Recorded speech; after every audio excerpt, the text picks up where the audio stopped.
네, 자 반갑습니다. 한국경제TV 1호 전문가 홀짝 박사 김문석입니다. 자 오늘 특별 생방송으로 여러분들과 함께하고 있는데요. 제가 주어진 시간이 이제 지금부터 약 한 50분 정도 여러분들과 함께할 건데 제가 오늘 준비한 내용은 주도주 발굴 10계명이란 주제로 한번 준비를 해봤습니다. 내용이 상당히 좀 많긴 합니다만은 어쨌든 간에 여러분들이 주식 투자하는 데 있어서 우리 주식 투자자들의 가장 큰 꿈은 정말 흔히 말하는 뭐 100% 가는 종목 또는 1000% 가는 종목, 많이 오르는 종목이죠. 이 시장을 주도하면서 끌고 가는 종목들. 자, 이런 주도주를 발굴하기 위해서 여러분들 꼭 알아야 될 거를 제가 한 10가지 정도로 축약을 좀 해봤으니까요. 이 시간 통해서 주도주 발굴하기 위해서 내가 이런 순서를 가져야 되겠구나 하는 것을 한번 인식할 수 있는 좋은 시간이 됐으면 좋겠습니다. 자, 그리고 오늘 뭐 잠시 후에 제가 이 방송 끝나고 또 온라인 공개 방송을 또 한 30-40분 정도 진행을 할 건데요. 일단 뭐 좀 우리 한국경제TV로 들어오셔도 되고 또는 뭐 메일 쓰시는 노란톡 통해서도 함께 공개 방송 함께 할 수 있습니다. 문자 주시거나 또는 노란톡 검색창에 홀짝박사를 검색하시면 함께 할 수 있습니다. 자, 본격적으로 강의를 시작하도록 하겠습니다. 자, 먼저 첫 번째 주도주 발굴 10계명 1강 주식 투자 성공 요소 시황, 종목, 포트폴리오. 자, 이렇게 잡아놨는데요. 자, 뭔 얘기를 하고자 하는 걸까요? 자, 첫 번째, 시황이 따라주지 않으면 손실은 불가피하다라고 적어드렸습니다. 지금 보고 계신 그림이 이제 코스피 과거 IMF 외환위기 때부터 지금까지 추이인데 지금 보시면 뭐 많이 올랐던 구간도 있고요. 또 이렇게 막 쉬는 구간도 있고 최근 같은 경우는 이렇게 한 2년 쭉 또 빠지는 구간들도 있었죠.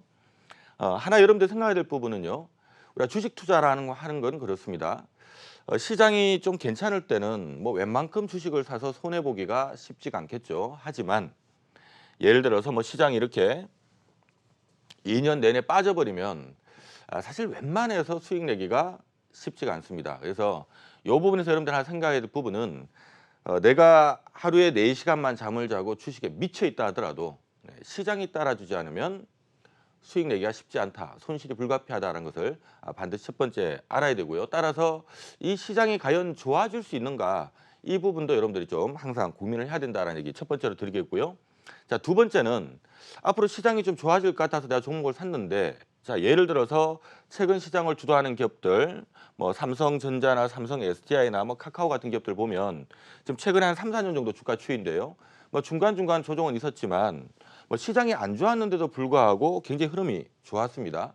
자, 한편 아랫단에 있는 뭐 현대차라든가 KT라든가 한국전력 같은 경우는 보면 뭐 거의 흘러내렸죠. 두 번째 의미 있는 부분은 자, 시장이 좀 좋아질 만할 때 주식 투자를 해야 된다는 거 하나. 이 주식 투자 성공 요소의 첫 번째는 시황한테 달려 있다라는 거 하나 기억하시고요. 두 번째는 시장이 좋아진다 하더라도 내가 뭘 사냐에 따라서 수익이 시장보다 많이 날 수도 있고요. 시장은 오르는데도 수익이 안 날 수도 있다는 겁니다. 그래서 두 번째는 종목을 잘 선정해야 된다라는 부분이고요.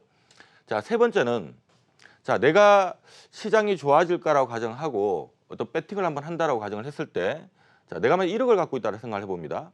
1억을 갖고 왼쪽에 있는 카카오를 예를 들어서 뭐 여기서 한번 사볼 수도 있고 또는 뭐 이 남북 경협주인 아난티를 여기 살 수 있다라고 가정을 해보죠. 결과가 어떻게 됐을까 한번 생각해 보죠. 만약에 우리가 주식이라고 하는 것은 이 회사가 흔히 말해 좀 저평가되어 있다는 생각이 들고 또 앞으로 좀 돈도 많이 벌 것 같고 또 앞으로 오를 것 같을 때 그 주식을 고르기 마련이거든요. 주가가 내려있든 올라있든 내가 그 주식에 접근할 때는 아마 지금보다 더 오를 수 있을 것이다 라고 생각을 하고 주식을 사게 되는데 자, 만약에 여기 샀다면 아마도 이제 빠지게 되면 이제 더 싸져 버리는 거니까 뭐 못 팔 가능은 높고요. 더 추가 매수를 안 하면 참 다행이다 생각하면 되죠. 만약에 내가 시장도 좀 괜찮게 보고 이 종목 괜찮을 것 같아 샀는데 여기다 몰빵을 했다. 아마 결과는 이대로 돌고 있을 가능성이 높고요. 근데 반면에 내가 이쪽에 몰빵을 했다. 자, 이까지 들고 있을 것이다라는 생각은 좀 착각이겠죠.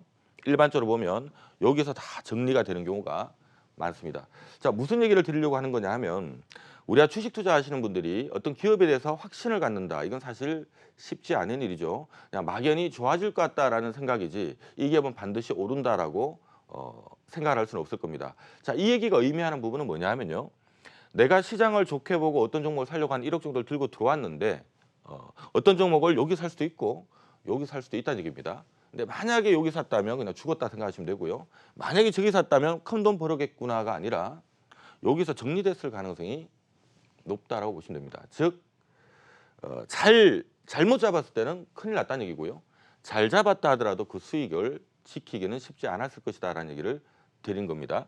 그럼 이것이 의미하는 부분은 뭐냐 하면 결국 많은 투자자들은요. 어느 정도 부담되는 금액을 들고 들어오면 내가 샀다가 빠지면 손 못 대는 게 일반적인 현상이고 샀다가 날아가더라도 빨리 끊게 되는 게 일반적인 현상인데 이게 왜 그러냐 하면 돈 때문에 그런 거예요. 1억 원이나 들어갔는데 반토막 나서 5천만 원밖에 안 남았는데 그걸 팔아 딴 걸 산다? 쉽지 않은 일이고요. 1억 원이나 배팅했는데 막 단숨에 한 2천만 원, 20% 올라서 한 2천만 원 벌었다. 아침에 밥 먹고 오니까 조금 더 올라 있다가 화장실 갔다 오니까 좀 내려 있다가 이러면 이거 못 견딘다는 얘기예요. 근데 만약에 이렇게 한번 생각을 해보죠. 내가 어떤 종목을 여기서 만약에 한 10만 원을 샀다. 한 10만 원어치 샀다. 아니 뭐 극단적으로 나 만 원치 샀다. 자 이랬더라면 이거 이까지 들고 올 수도 있어요. 뭐 올라봐야 예를 들어서 뭐 한 10만 원치 샀는데 한 50% 올라봐야 5만 원 먹은 거고 이러다 보면 그게 크지가 않기 때문에 버틸 수 있다는 얘기고요. 또는 내가 한 10만 원 정도를 여기다 샀는데 아마 한 20% 깨져가 2만 원 잃었다. 근데 내가 보니까 이거 아무리 잘못 잡은 것 같다. 가감하게 칠 수가 있습니다. 무슨 얘기냐면 큰 돈을 즉 부담되는 금액을 들고 들어오게 되면 자 여기 걸리면 죽는 거고요. 여기 걸려도 못 먹는다는 얘기를 제가 드리는 거고 대신에 내가 어느 정도의 금액을 최대한 한 종목당 내가 부담을 좀 느끼지 않도록 좀 잘게 쪼개서 좀 이렇게 될 만한 종목을 좀 많이 포진하다 보면 그러면 내가 10개 중에 5개는 이거, 뭐 5개는 이쪽 이렇게 걸리면 본전이 되겠지만 그래도 좀 나름 그래도 좋아질 만한 종목을 나름 고른다고 골라서 이렇게 좀 최대한 쪼개놨다면 먹는 거는 꽤 많이 먹었을 가능성이 높고요. 잃었는 거는 뭐 잃었더라도 그게 손실이 크진 않겠지만 그 금액 대비해서는 잃었더라도 아 이건 내가 잘못 봤다 싶으면 과감하게 끊어낼 수가 있다는 겁니다. 자, 이 부분에 제가 여러분들한테 말씀드리고 싶은 부분은 주식 투자 성공 요소 3원칙 첫 번째 꼭 기억하셔야 됩니다. 시장이 따라주지 않으면 아무리 열심히 해도 시장이 따라주지 않으면 수익 나지 않는다. 그래서 지금이 과연 투자할 만한 시기인가라는 것을 반드시 여러분들이 주식 투자를 하기 전에 판단을 해야 되고요. 두 번째는 똑같은 뭐 시장이 좋아진다 하더라도 안 올라가는 종목도 앞서 보셨던 것처럼 과연 시장 대비 좀 차별적으로 올라갈 수 있는 종목들이 이게 무엇인가? 이걸 여러분들도 찾을 수가 있어야 돼요. 그래서 제가 성장 가능한가라고 잡아놨는데 잠시 후에 다시 한번 언급을 드리겠지만 우리가 과거 주식시장의 한 20, 30년 역사를 이렇게 들여다보면 시장 대비 항상 강한 종목들의 공통점은 성장이라고 하는 무기를 잡고 있습니다. 한마디로 올해 대비 내년, 또 내년 대비 내후년 이익을 더 많이 내는 이 성장이라는 무기를 갖고 있어요. 이 부분은 오늘 굉장히 중요한 부분이기 때문에 잠시 후에 다시 한번 언급을 드리도록 하겠고요. 그래서 첫 번째 드리고 싶은 부분은 과연 지금이 투자를 해도 괜찮을 만한 시기인가 먼저 판단하시고요. 두 번째, 그럼 어떤 종목을 살 것인가? 성장 가능할 것 같은 기업의 포트폴리오를 짜라는 얘기고 세 번째 포트폴리오는 종목이 적으면 100%, 200%, 1000%갈 종목도 빨리 팔게 될 가능성이 높기 때문에 최대한 쪼개주는 게 좋다. 최소 10개 이상으로 분산을 시켜주는 게 좋다. 우리가 이제 증권 이 서점에 가서 증권 관련된 책을 사면 개인 투자자들은 종목 관리가 안 되기 때문에 종목이 많으면 안 된다. 한 3, 4개가 적당하다라는 내용들이 있는데 제가 미리 말씀드리겠는데요. 그런 책은 잘못된 책이에요. 책이라고 다 옳은 건 아니고 종목이 3, 4개 미만이라는 얘기는 한두 종목의 비중이 크다는 얘기고요. 그러면 제대로 된 종목을 잡아도 그 수익을 지켜나갈 수 없다는 거 반드시 여러분들 기억을 하시기 바랍니다. 자, 두 번째로 넘어갑니다. 자, 앞서 제가 1강에서 주식 투자 성공 요소 3원칙 3가지 말씀드렸죠. 시황, 그 다음에 어떤 종목을 선택하느냐, 그 다음에 10개 이상으로 분산되어 있느냐 이 3가지인데 그럼 그 앞에 제일 앞에 있는 부분이 시황입니다. 그래서 시황을 읽을 줄 알아야 돼요. 과거는 미래의 고리다라고 제가 잡아놨는데 자, 시장, 우리가 과거 주식시장의 과거 역사를 이렇게 들여다보면 시장이 언제 좋아졌고요, 언제 나빠졌고 하는 것들을 읽을 수가 있습니다. 그리고 그걸 통해서 이 주식시장이 어떤 부분에 영향을 받아서 언제 오르고 언제 내리구나 하는 것을 느낄 수 있거든요. 자, 그 부분을 두 가지로 제가 압축을 해서 말씀드릴게요. 자, 개별 기업의 주가도 결과론적으로 주가는 어디에 영향을 받을까요? 그 기업이 벌어들이는 현금의 양에, 그 기업이 벌어들이는 실적, 여기에 주가가 영향을 받고요. 또 하나는 그 기업을 사고 파는 사람들의 수급, 이 부분에 영향을 받습니다. 개별 기업의 주가도 실적과 수급에 영향을 받듯이 이 개별 기업들이 다 뭉쳐져 있는 종합주가 지수라고 하는 것도 결국 상장돼 있는 기업들의 이 전체 기업들의 이익의 합, 이 실적의 합에 영향을 받고요. 그다음에 이 시장에 사고 파는 외인 기관 또 개인 같은 이런 수급에 또 영향을 받기 마련인데 먼저 수급적인 부분을 먼저 말씀드리면 자, 수급적인 부분에서는요. 우리가 주식시장에는 외국인도 있고 기관도 있고 개인도 있는데 자, 이 중에서 항상 시장을 뭐 올라갈 때 먼저 끌고 가고 또 떨어뜨릴 때 끌고 내려가고 하는 역할은 외국인들이 많이 하게 되는데요. 자, 이 외국인들이 어디 영향을 굉장히 많이 받냐 하면 이 원달러 환율이라고 하는 부분에 영향을 굉장히 많이 받습니다. 그래서 우리가 일반적으로 환율이 오르면 주식시장이 빠지고요. 환율이 빠지면 주식시장이 올라가요. 그러니까 왜 그런가를 먼저 여러분들 좀 이해를 해볼 필요성이 있는데 자, 위기가 발생하게 된다. 이번에 뭐 코로나 사태도 마찬가지지만 시장에 위기가 발생하게 되면 돈은 안전자산을 선호합니다. 즉 달러 쪽으로 자금이 이동한다는 얘기죠. 위기가 발생하게 되면 환율이 급등을 하게 되고요. 자, 환율이 급등하게 되면 외국인들 입장에서는 달러를 갖고 한국 주식으로 바꿔서 지금 원화를 들고 있는 관점이니까 원화는 빠지고 달러가 오르게 되면 한차선이 발생하겠죠. 외국인들 매도가 터져 나오게끔 되는 거고요. 외국인들이 현물 쪽도 팔면서 주가를 끌어내리지만 특히 선물 쪽에서 매도가 굉장히 많이 나옵니다. 이 선물 쪽에서 매도가 터지게 되면요, 선물이 싸져버린 현상이 생기는데 선물이 싸져버리면 상대적으로 싼 선물을 사고 비싼 현물을 파는 기계적인 프로그램 매도가 국내 기관 투자자 쪽에서 막 터져 나옵니다. 기관들이 프로그램 매도가 기계로 나와요. 무슨 얘기가 될까요? 위기가 발생해서 달러가 급등을 하게 되면 외국인들은 한 차선을 피하기 위해서 현물 쪽에서 매도가 나오고 또 선물 쪽에서 대량 매도가 터져 나오면 싸게 그리는 선물을 사고 비싼 현물을 때리는 국내 기관 투자자들의 프로그램 매물 폭탄이 터지면서 시장을 끌고 내려간다는 얘기고요. 자, 이것 때문에 우리가 과거에도 보면 9.11 테러가 터질 때 또는 미국 금융위기가 터졌을 때 최근에 코로나 사태가 터졌을 때 원달러 환율이 어김없이 급등을 하면서요. 우리 주식시장은 그냥 끌고 내려가는 이런 모습들이 터졌던 거고요. 자, 한편 위기라고 하는 것은 터지게 되면 전 세계가 이렇게 뭐 구경하고 있지 않죠. 위기를 완화시키기 위한 노력들을 하게 됩니다. 가장 대표적인 게 금리부터 내리고요. 그리고 이걸로도 안 되기 때문에 천문학적으로 돈을 찍어 풉니다. 특히 기축통화 지위를 갖고 있는 뭐 미국을 포함해서 이들 국가들은요. 금리를 내리고 난 다음에 천문학적으로 돈을 찍어 풀어요. 돈을 많이 찍어 풀게 되면 돈이 많아지니까 돈의 값어치는 떨어질 수밖에 없겠죠. 그리고 또 위기를 방어하기 위한 여러 가지 노력들. 요즘 같으면 뭐 코로나 사태가 터지니까 미국이 제일 먼저 금리부터 내리고 이걸로 안 되니까 돈 찍어 풀고 또 그리고 또 뭘 하나요? 서로 마스크 안 쓰던 사람들 쓰고 다니라고 얘기를 하고 그다음에 서로 밖에 다니지 마라. 경제 활동을 또 봉쇄시켜 버리죠. 자, 이러다 보면 어느 정도 어떻게 될까요? 달러는 천문학적으로 찍어 풀었으니까 달러 값어치 떨어질 수밖에 없을 것이고 또 사람들이 서로 이 활동 자체를 자제하니까 코로나 감염자 수가 조금 안정을 찾을 거고 이러면 위기는 완화된다는 얘기죠. 자, 위기가 완화되면 어떻게 되나요? 천문학적으로 달러는 풀어놨는데 달러 가치는 앞으로 떨어질 게 뻔하니까 달러를 때리기 시작합니다. 환율이 안정을 찾기 시작하죠. 자, 환율이 안정을 찾게 되면 외국인들은 어떤 사태 나올까요? 한국 주식을 들고 있는데 자, 원달러 환율이 떨어진다는 얘기는 원화가 오른다는 얘기입니다. 내가 산 주식이 안 오르고 가만히 있어도 원화가 오르는 것만큼 환차익이 발생을 하겠죠. 외국인들이 매도를 멈추거나 매수로 들어오는 경우가 많고요. 선물 쪽에서는 어떨까요? 위기가 좀 완화되네 이러면은 당연히 주식시장이 올라갈 거니까 선물 쪽에서는 또 매도했던 외국인들이 선물을 다시 환매수를 하게 되는데 자, 선물 환매수가 많아지면 이제 또 반대로 선물이 비싸져요. 선물이 비싸지게 되면 국내 기관들은 비싼 선물을 때리고 또 싼 현물을 사는 이런 또 기계적인 프로그램 매도를 하면서 시장에 기관들 매수까지 붙어주게 되죠. 그래서 이것 때문에 원달러 환율이 이렇게 안정을 찾을 때 주식시장이 급등을 하고요. 안정을 찾을 때 급등을 하고 이게 다시금 최근에 요만큼 좀 안정을 찾아서 이렇게 지금 올라오고 있는 이런 상황이 전개되고 있는 겁니다. 그래서 수급에 시장이 이렇게 영향을 받는구나라는 부분을 여러분들 반드시 체킹하시고 그 다음에 수급보다 더 중요한 게 몸통인데요. 우리가 이제 지금 보고 계신 그림이 코스피인데 자, 코스피 IMF 외환위기부터 지금까지 쭉 보시면 이게 뭐 올랐다 내렸다 왔다 갔다 하는데 이게 그냥 왔다 갔다 하는 게 아니라 어떤 부분에 영향을 받습니다. 제가 좀 전에 뭐라 그랬죠? 삼성전자가 과거 대비 지금 주가가 많이 올랐던 이유는요. 과거 삼성전자는 1년에 한 5조 벌던 회사였는데 불과 몇 년 전에 1년에 40조 벌었어요. 지금 뭐 코로나 때문에 힘들지만 그것도 한 20조 법니다. 무슨 얘기가 되나요?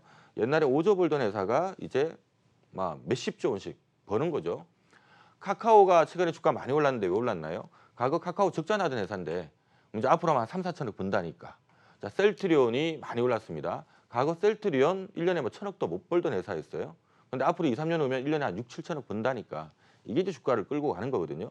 개별 기업의 주가도 그 기업이 벌어들이는 현금의 양에 수렴하려고 하듯이 이 종합주가지수라고 하는 것은 이 코스피는 코스피를 구성하고 있는 종목, 코스닥은 코스닥을 구성하고 있는 종목들의 이익의 합의 방향을 따라갑니다. 자, 제가 이걸 한번 적어 드릴게요. 2001년 9.11 테러 터지는 당시만 하더라도 코스피 전체 상장 기업들이 벌어들인 이익의 합은 1년에 약 20조 원 수준이었고요. 2004년도에는 1년에 한 40조 원 수준으로 회복을 했었고 2007년도 중국 설비 투자의 붐을 타고요. 1년에 한 70조 원 수준까지 이익을 냈었고요.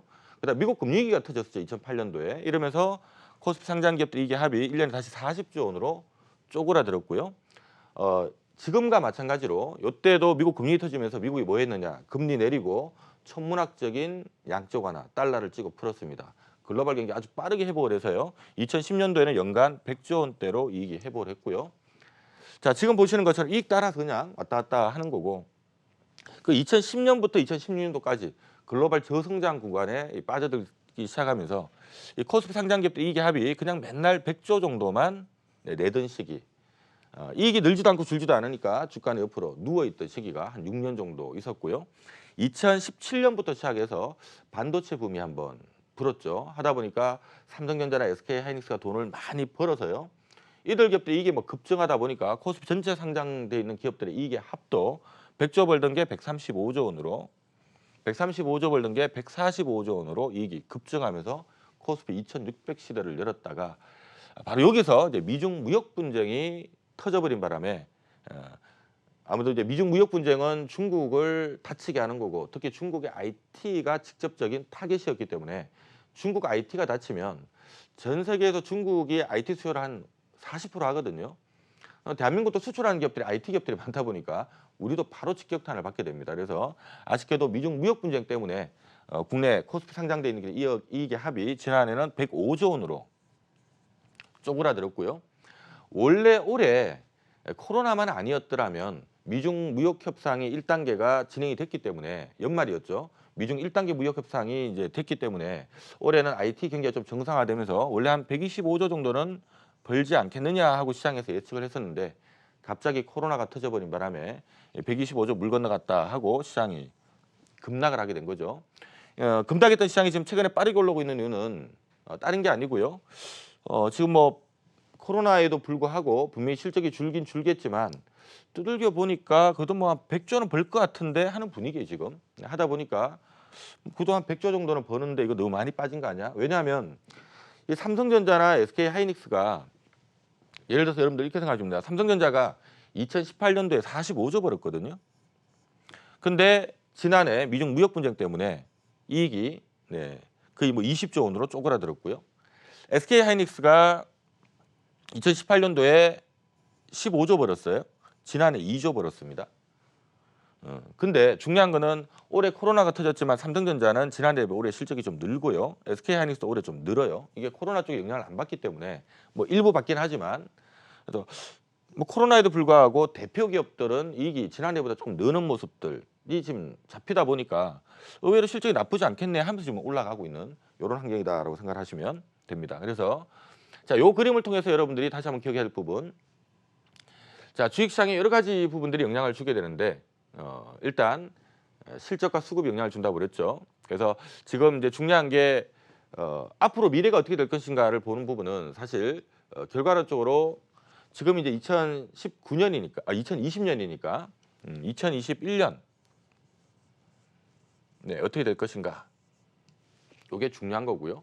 그러니까 2021년도에 코스피 상장 기업들이 이게 합이 올해보다 뭐 비슷할 것 같으면 주가는 행보고 근데 줄 것 같으면 떨어지는 거고요. 올해보다 나을 것 같은데 하면 주가는 올라갈 수 있다라고 보시면 되는데 그러니까 이 부분에 지금 실적에 영향을 주는 요소들이 얼추 보면 코로나가 어떻게 될 것이냐. 그렇죠? 그다음에 국제 유가는 어떻게 될 것이냐. 미중 무역 분쟁이 어떻게 될 것이냐. 연말에 트럼프 대통령의 대선이 있는데 이거 과연 어떻게 될 것이냐. 여기에 따라서 내년도에 실적에 영향을 주는 거고요. 그래서 이 부분을 우리가 어렵지만 이게 지금 어떻게 진행될 건가 하는 부분을 예측을 통해서 코스피 상장 기업들이 내년에 이익이 올해보다 살아날지 아니면 더 안 좋을지 이 부분을 우리가 잡아야 된다라는 말씀 드리겠고요. 현재 시장에는 긍정론이 그나마 뭐 긍정론도 있고 부정론도 있습니다. 자, 하나 소개를 좀 드리면 긍정론자들 같은 경우는 코로나나 유가 급락 요인들이 좀 완화될 것이다. 그리고 트럼프가 연말에 재선에 성공하고 나면 미중 간의 갈등도 좀 완화되지 않겠느냐. 그러면 지금 얼추 지금 시장에서는 지난해 105조 벌었거든요. 코스피 상장 기업들이 105조 벌었는데 올해는 코로나에도 불구하고 삼성전자나 SK하이닉스 같은 기업들이 실적이 좀 늘어서 요 정도 사이로는 들어올 것 같고 내년에는 이런 것들이 좀 완화되면 한 이 정도는 나오지 않겠느냐 해서 내년 시장 들어간다라고 얘기하시는 분들이 있고요. 좀 부정론을 갖고 계신 분들은 코로나가 지금 올 가을에 다시 2차 대유행 나올 것 같다. 다시 한번 글로벌 경제 활동이 봉쇄를 맞이할지도 모른다. 그리고 미중 간의 무역 갈등이 다시 한번 세게 재고조될지도 모른다. 그리고 심지어는 트럼프 대통령이 올 연말 재선에서 실패할 가능성이 높다. 자, 이래버리면 내년에 대한 불확실성들이 확 생겨버릴 수가 있습니다. 이러면 시장이 크게 출렁일 수 있다라는 얘기들까지 있는 상태고요. 아직까지는 지금까지는 그렇습니다. 뭐 긍정적인 얘기들, 부정적인 얘기들 많이 뭉쳐져 있지만 아직까지는 조금 긍정론이 좀 더 우세하다라고 말씀 좀 드리겠고요.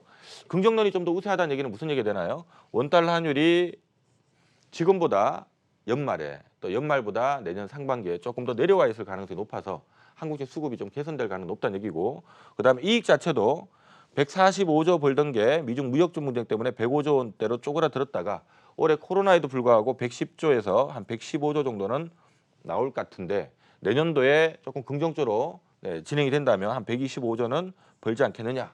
그럼 예전에 이만큼은 아니더라도 막 요만큼까지는 좀 더 갈 수 있지 않겠느냐라는 게 아직 현재까지는 시장의 컨센서스다라는 것을 말씀 좀 드리겠습니다. 자, 증시 형성 원리 다시 한번 정리할게요. 자, 증시가 형성되는 원리는 크게 두 가지 영향을 받는다. 이 실적과 수급. 그래서 실적은 상장 기업들의 이익의 합의 방향성을 따라간다라는 거 기억하시고요. 수급은 환율과 역외관계를 갖고 있다라는 거. 특히 위기가 발생을 해서 앞서 얘기했던 것처럼 위기가 발생하게 되면 이 달러 가치가 급등을 하다 보니까 외국인들이 주식을 무조건 현물 쪽에서 때리고요. 특히 선물 쪽에서 대량으로 때립니다. 이러면 기관들이 싼 선물 사고 비싼 현물 팔면서 프로그램 매도를 막 터뜨리고요. 그래서 주식시장이 빠지면 개인들은 손절매가 나오다가 좀 더 심하게 빠지면 신용 걸린 물량들이 막 반대 매매가 막 속출하게 되고요.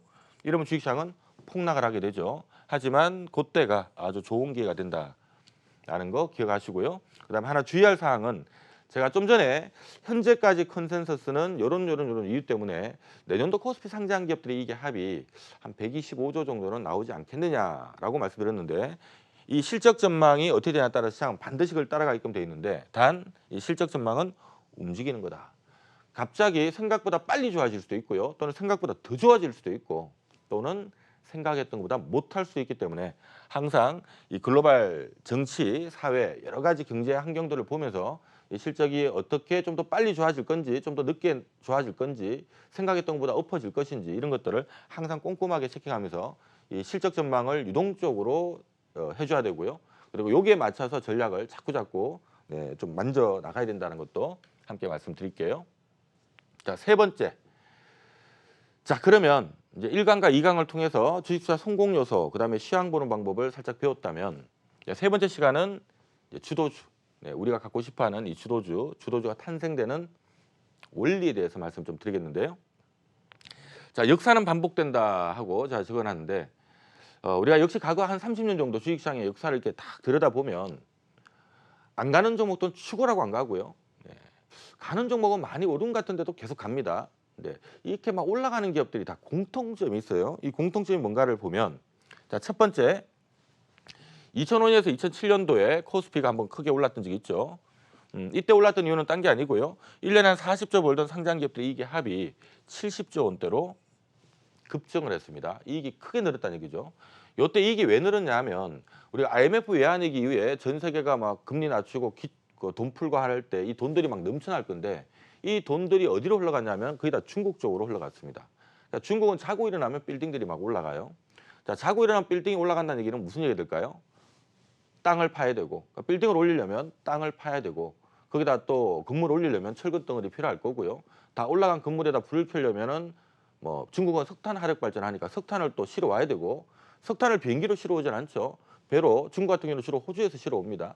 자 이러면 뭐가 필요하다는 얘기가 되나요? 땅 파는 굴삭기도 필요하고 네, 또 철근 덩어리도 필요하고 배도 필요하고 이런 얘기가 되겠죠. 자 이때 당시에는 우리 코스피 상장 기업들이 왜 이익이 늘었냐 하면 흔히 말하는 중국 설비 관련된 기업들 중국 설비 관련된 기업들 방금 말씀드렸던 굴삭기 또는 뭐 철강 또는 조선 이런 기업들이 돈을 많이 벌면서 코스피가 올랐고요. 그럼 이때는 누가 주도를 했을까? 삼성전자나 뭐 카카오 뭐 이런 기업들이 주도한 게 아니라 이때는 주가는 이익이 늘은 것만큼 오른다 얘기했죠. 1조 벌던 포스코가 4조 벌면서 5배 올라가 버렸고요. 현대중공 원래 적자였는데 갑자기 막 4조 벌면서 10배가 2, 3년이란 짧은 기간 동안에 10배가 올랐습니다. 두산인프라코도 크게 올랐죠. 굴삭기 만드는 기업이니까. 그다음에 미래에셋은 중국 관련주는 아니지만 시장이 확 좋아지니까 또 주식시장에 돈이 많이 들어오고 증권회사들이 또 돈 많이 벌었습니다. 10배나 올랐어요. 그래서 이걸 보면서 이때 주도주는 뭐 그냥 뭐 삼성전자다 이런 관점이 아니라 이때 주도주는 역시 중국 설비 투자 때문에 대한민국 기업들 돈 많이 벌었는데 중국 설비 수혜를 본 기업들이 돈을 벌었구나라는 것을 기억을 하시고요.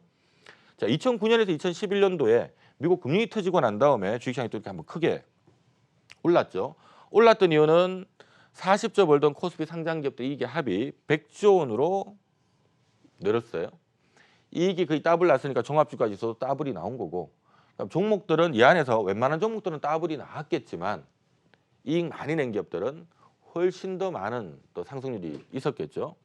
이때 당시에는 이 시장이 올랐던 이유가 뭐라 그랬나요? 말씀드린 것처럼 미국이 금융이 터지니까 금리 낮추고 양적 완화, 돈 찍어 풀었고요. 그럼 달러가 급락하게 되고 달러가 급락하게 되니까 한국 주식 사면 외국인들은 환차익을 먹으니까 외국인들이 뛰어들어오면서 이 시장을 끌어올렸던 거고요. 하나 외부적인 환경을 좀 보면 위기가 발생하다 보니까 달러도 원화 대비 이렇게 오르고요. 또 원화 대비 엔화도 이렇게 올랐는데 자, 달러를 천문학적으로 찍어 풀다 보니까 달러는 쭉 빠지는 반면에 달러를 대체할 수 있는 또 안전자산이 있죠. 우리가 보통 안전자산 하게 되면 현금이 안전자산인데 현금 중에서 전 세계 현금 중에서 가장 안전한 현금 하면 보통 1번이 달러, 뭐 2번이 엔화, 3번이 영국의 파운드화, 4번이 유로화 뭐 이렇게 얘기를 많이 하는데 자, 엔화는 상대적으로 달러가 하도 빠지니까 안전자산은 달러보다는 엔화를 가지려고 하는 욕구가 생기다 보니까 엔화는 안 빠졌어요. 엔고가 돼버린 거죠.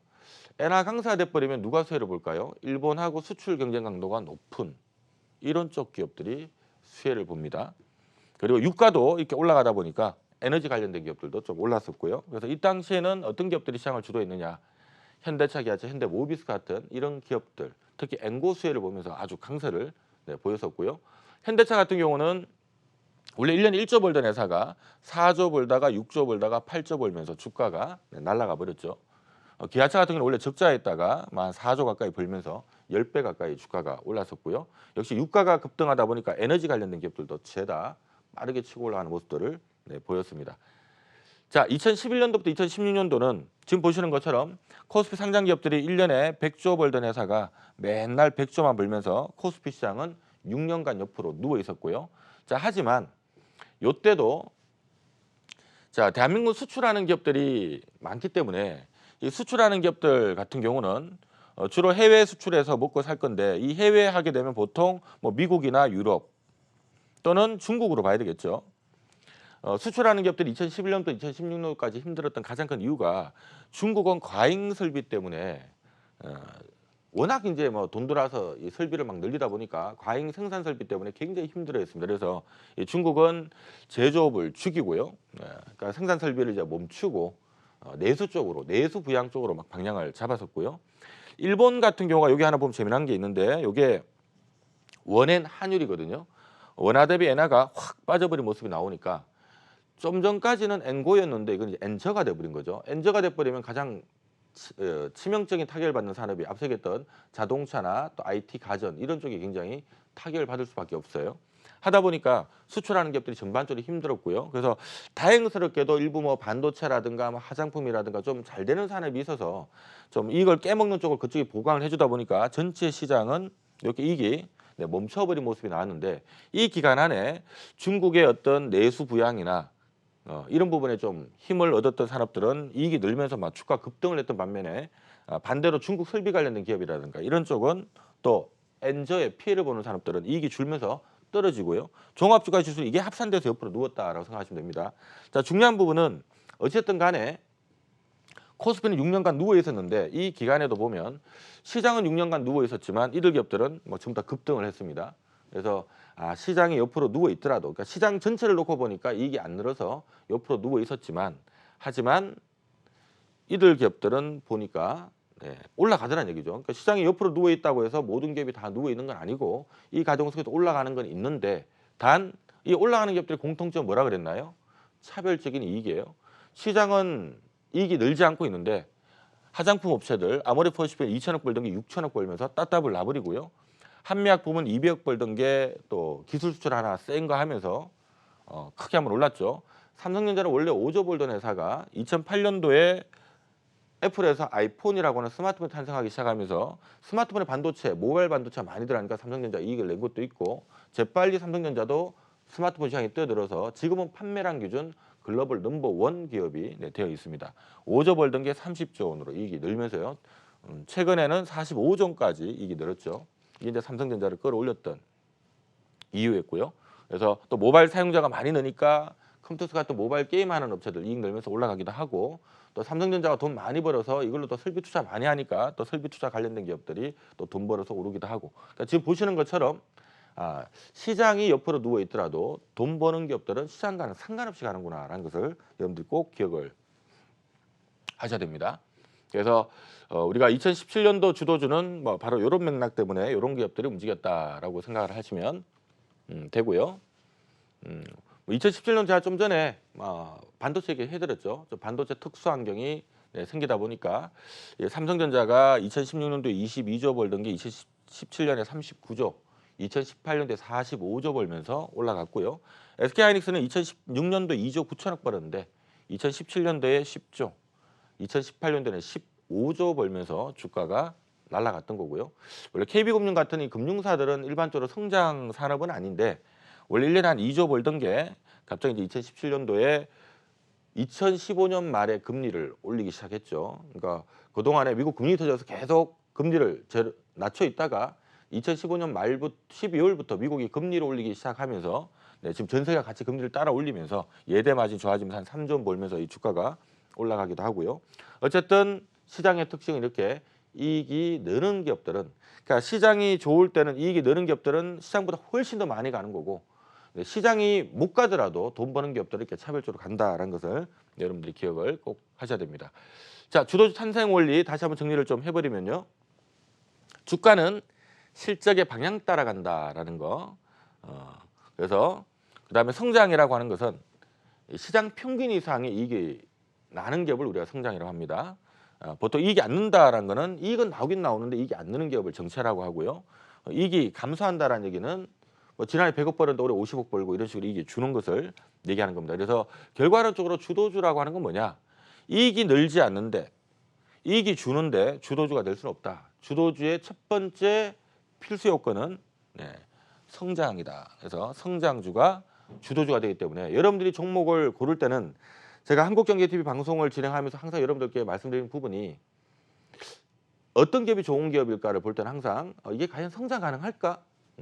지금을 기점으로 봤을 때 짧게는 2, 3년, 길게는 한 3, 4년, 4, 5년을 내다봤을 때 과연 지금보다 돈 좀 많이 벌 수 있을까를 생각해보고 그럴 것 같으면 그 종목은 올라갈 가능성이 높은 거고요. 그래서 답 안 나오는데 하면 그 종목은 박스권이거나 엎어질 수도 있다는 것을 항상 생각하시고요. 어떤 종목을 보든지 간에 과연 이 회사가 지금보다 성장할 수 있을까를 한번 여러분들이 항상 고민을 하고 종목을 찾는다면 좋은 주식 투자 결과가 나오지 않을까 싶습니다. 자, 잠깐 안내 보시고요. 계속 이어서 또 달려가 보도록 하겠습니다. 자, 좋은 기업이라고 하는 것은 결국 나에게 수익을 많이 주는 종목을 좋은 기업이라고 하는 건데 그럼 좋은 기업은 제가 좀 전에 어떤 기업이어야 된다 그랬죠? 성장주라야 된다 그랬습니다. 지금 버는 것보다 하고 2, 3년, 3, 4년, 4, 5년 후에 지금보다 이익을 많이 버는 기업들 이런 기업들이 결국 이제 주가가 올라간다는 얘기가 되니까 포트폴리오를 구성하는 데서 첫 번째는 미래를 상상하라. 기업의 미래를 상상을 해야 된다는 겁니다. 과연 이 회사가 지금보다 돈을 많이 벌까? KT라면 KT가 지금 1년에 한 7, 8천억 버는데 앞으로 한 4, 5년 후에 얼마 벌까 한번 생각해 보시고요. 카카오라면 지금 카카오가 작년에 뭐 예를 들어서 적자였는데 앞으로 3, 4년 후에 얼마 벌까 생각해 보고 요게 뭔가 변화가 크게 나올 것 같은 기업은 좋은 기업이라 생각하시면 되고 보니까 답 안 나온다 하는 기업들은 뭐 예를 들면 KB금융이라든가 이 금융주들 있죠. 금융주들도 지금 주가 너무 저평가되어 있기 때문에 오르긴 오를 건데 중요한 거는 좀 길게 놓고 봤을 때 뭐 10배씩 올라갈까 이런 거는 좀 힘든 부분이 있어요. 왜냐하면 뭐 대한민국 금융사들이 이게 뭐 수출하는 기업도 아니고 대부분 대한민국 안에서 돈놀이 하는 데잖아요. 가계대출을 하든 기업대출을 하든 뭐 가계대출 대부분 또 부동산 담보대출이고 대한민국 인구가 느는 것도 아닌데 이게 뭐 금융산업이 커진다는 게 한계가 있습니다. KB금융 같은 경우는 1년에 지금 한 3조 버는데요. 올해도 한 3조 벌고 얼추 보면 내년도 한 3조 벌고 내후년도 뭐 3조 조금 더 늘 것 같고 요런 수준이지 올해 3조 버는데 내년에 10조 벌고 그다음에 20조 벌고 이럴 그림은 아니란 얘기죠. 주가라고 하는 것은 기업이 이익이 늘은 것만큼 오른다 생각하시면 돼요. 1조 벌던 회사가 10조 벌면 10배 오르고 1조 벌던 회사가 2조 벌면 그냥 100% 오른다 생각하시면 됩니다. 지금 1조 버는데 내년도 1조 벌고 그 다음에도 1조 올 것 같으면 주가는 박스권이라고 생각하시면 돼요. 그래서 내가 좋은 기업으로 포트폴리오 구성하기 위해서는 상상력이 좋아야 돼요. 상상력이. 국내 코스피코스닥에 상장되어 있는 기업들 1,800개 중에 과연 어떤 기업이 앞으로 돈 많이 벌까? 요 상상을 누가 잘하느냐. 이 주식 투자는 이런 싸움이다라고 여러분들이 생각을 하시면 되고요. 그러면 막연히 상상을 할 수 없으니까 왜냐하면 뭐 삼성전자는 반도체고 셀트리온은 제약바이오고 카카오는 플랫폼 사업자고 우리 개인들이 반도체도 모르고 제약바이오도 모르고 또 플랫폼에 대한 이해도 부족한데 상상을 한다는 게 쉬운 일이 아니죠. 따라서 직접 상상을 하려고 하지 말고 여러 가지 도구들을 많이 써주는 게 좋습니다. 우리가 대한민국 주식시장에는요. 애널리스트라고 하는 집단이 있어요. 공식적으로 금융감독원에 등록된 애널리스트 숫자는 약 850명 정도가 됩니다. 이들이 주로 하는 일은 기관 투자자들한테 이러한 상상력을 바탕으로 좋은 기업을 뽑아주기 위해서 매일 기업 탐방을 가요. 그래서 매일 기업 탐방 가서 이 회사가 앞으로 돈 얼마 벌 것 같은지 보통 한 3년치 정도를 제공을 합니다. 이 보고서를 써서 내가 이 회사 갔다 왔는데 이런 이유 때문에 올해 얼마 벌었지만 요런 이유 때문에 앞으로 3, 4년에 얼마 벌 것 같아요 라는 보고서를 매일 제출을 하거든요. 근데 이 친구들이 지금 대한민국에 공식 등록된 친구들만 850명입니다. 이들을 최대한 활용하는 게 좋고요. 그 다음에는 정책이죠. 네, 정책이나 이 산업 관련된 정부의 정책을 보면 대충 어떤 산업이 수혜를 보겠구나라는 그림들이 나오고 또 특히 산업 전문 뉴스들 같은 게 보다 보면 지금 이 산업이 지금 어떻게 흘러가고 있구나 앞으로 어떻게 되겠구나라는 그림을 읽을 수가 있고요. 그 다음에 또 무엇보다 미래에 대한 끊임없는 관심. 하다못해 뭐 저도 지금 옷을 입고 있지만 앞으로 과연 이 옷이 많이 팔릴 수 있을까? 이 볼펜이 많이 팔릴 수 있을까? 자, 여러 가지들 생활 속에서 이런 뭐 미래에 대한 관심 갖고 쳐다보는 것도 좋은 부분이죠. 자, 이런 것들을 하기 위해서는 이걸 왜 해야 되느냐라는 부분 여기 뭐 답이 다 나와 있습니다. 제가 이 시간을 통해서 여러분들한테 뭐 올해만 하더라도요. 한국경제TV를 통해서 제가 중간중간에 이런 종목들 관심을 가지세요라는 얘기를 많이 드렸습니다. 근데 제가 항상 얘기할 때 하는 얘기가 이 회사가 뭘 하는 회사인데 지금은 이런 이유 때문에 얼마 벌고 있는데 앞으로 2, 3년에 얼마 벌 것 같습니다 하고 좀 많이 벌 것 같아요 했던 종목들 좀 제가 대표적인 종목들만 워낙 종목을 많이 말씀드렸기 때문에 다를 보여드리기 힘들 것 같고 좀 대표적으로 카카오 돈 많이 벌 것 같아요. 반도체 장비 업체인 테스나 지금 공장 짓고 있습니다. 그럼 앞으로 돈 많이 벌어요. IDC 센터를 운영하는 KNX는 인터넷 트래픽이 늘는 것만큼 과금이 늘어나기 때문에 이런 회사도 눈여겨봐야 된다. 셀트리온 계열이 올해를 기점으로 폭발적으로 이익이 미국 진출하면서 늘기 시작한다라는 얘기 들었고요. 네오위즈 같은 웹보드 게임 업체들이 정부의 또 웹보드 규제 완화되면서 이익 늘 것 같다. 미디어 칩을 하는 이 칩셋 미디어도 돈 많이 벌 것 같아요. 다 말씀드렸던 종목입니다. 특히 4월 달, 3월 달 말 시장 폭락할 때 이런 정도 주목하라라고 얘기했던 종목들이 지금 보시면 거의 시장 대비해서 아주 강하게 그 시점을 저점으로 시장이 올라서 오른 것도 있지만 시장보다 훨씬 더 많이 강하게 올라가고 있죠. 근데 이 미래를 상상하는 부분들이 방금 말씀드린 것처럼 제가 좀 전에 애널리스트를 활용하라고 말씀드렸는데 자, 여러분들은 그럼 누구를 활용하면 될까요? 제가 좀 전에 얘기했던 것처럼 애널리스트도 활용하되 또 이걸 직접 내가 보고도 잘 이해가 안 되고 하면 또 제가 매일 밤 11시 한국경제TV를 나와서 한국경제TV 밤 11시, 12시 요 시간은 제가 MC를 보면서 많은 우리 전문가들 모셔놓고 제가 항상 전문가들한테 숙제를 내는 게 돈 많이 벌 같은 기업들 좀 준비해 와보세요. 그래서 그 기업들을 제가 항상 제 시간에 시키는 시간들을 하고 있죠. 하기 때문에 그런 방송을 활용하는 것도 굉장히 도움이 될 거다라는 얘기를 좀 드리겠고요. 그래서 이 수없이 많은 기업들, 코스피 코스닥을 구성하는 수없이 많은 기업들 중에 누가 돈 많이 벌까라는 부분을 좀 상상하라라는 얘기를 좀 드리고 싶고요. 이걸 상상하기 위해서 여러분들이 뭐를 해야 되냐 하면 산업과 기업에 대한 이해도 좀 필요하고 이 회사의 앞으로 미래 실적 추정치를 어디서 보는지도 볼 줄 알아야 되고 애널리스트 탐방 보고서는 또 어디서 보는지 또 산업 전문 뉴스나 저 정부 정책 같은 거는 또 어디서 보는지 그리고 끊임없는 미래에 대한 관심이 필요하겠죠. 각각 보는 방법들이 여기 뭐 실적 추정치 3년치 나와 있는 것도 있고요. 또 애널리스트 보고서들 막 이렇게 또 막 매일같이 쏟아집니다. 그다음에 이제 포트폴리오 뭐 어떻게 구성해야 된다라는 말씀 드렸는데 자, 요 부분들은 제가 이따가 그 7월 관심주 얘기할 때 성장주들 얘기해 드릴 거예요. 그래서 어떤 기업이 앞으로 돈 많이 벌 것 같은데 분명히 지금 주말에 뉴욕 증시 급락했으니까 월요일날 시장 주 초반에 좀 빠지겠죠. 그러니까 요럴 때 좀 좋은 기업을 좀 싸게 살 수 있는 기회를 잡아놓으면 좋습니다. 잠시 후에 제가 종목은 공개 방송을 통해서 좀 진행을 하니까 참조하시고요. 그래서 포트폴리오 구성하는 방법은 요 순서예요. 전체 상장되어 있는 기업들 중에 과연 성장 가능할까라는 물음을 줘서 여기에 대한 확신이 들어오는 기업들 또는 신뢰도를 높일 수 있는 기업들 그다음에 최소 10개 이상으로 해야 된다라는 말씀 드렸고요. 애널리스트를 활용해라 라는 말씀 드렸던 겁니다. 그리고 이렇게 해서 선택된 종목이 갑자기 뭐 이만큼 올라서 성장은 예상되지만 이미 주가를 뭐 목표치 와버리면 이러면 이제 리밸런싱 한번 때려줘야 되는 거고 또는 뭐 오르긴 올랐는데 보니까 내가 생각했던 것보다 이익이 안 날 것 같다. 예를 들어서 뭐 한 100억 벌던 회사가 앞으로 한 200억 벌 것 같다 해서 그럼 더블 나겠네 하고 샀는데 가만히 보다 보니까 150억밖에 못 벌 것 같아. 이러면 어떻게 되나요? 잘못 본 거죠. 이러면 적당하게 때리고 바꿔줘야 되고 이런 리밸런싱까지 하면서 진행된다. 라는 거 말씀드리겠고요. 자, 그리고 이게 참 중요한데 적정 주가를 또 계산할 줄 알아야 돼요. 그러니까 예를 들어서 무슨 얘기냐 하면 올해 한 100억 정도 버는데 어떤 회사가 보니까 앞으로 한 3년 후에 연 한 500 벌 것 같아요. 그럼 예를 들어서 뭐 10배에서 거래되는 회사라고 가정한다면 자, 이 회사가 지금 1000억이 앞으로 한 5천억까지 오를 수 있다는 얘기가 되는 거니까 5배 먹겠구나라는 얘기가 되는데 자, 그러면 중요한 거는 이 회사가 500억 벌면 얘가 얼마가 적당한가라는 걸 알아야 돼요. 왜냐하면 500억 버는 회사를 이 시장에서는요. 얘는 한 버는 거 대비 10배가 적당하다 하는 기업들도 있고 6배가 적당하다 하는 기업도 있고 12배가 적당하다 하는 기업도 있고요. 40배가 적당하다 하는 기업들도 있어요. 다 다릅니다.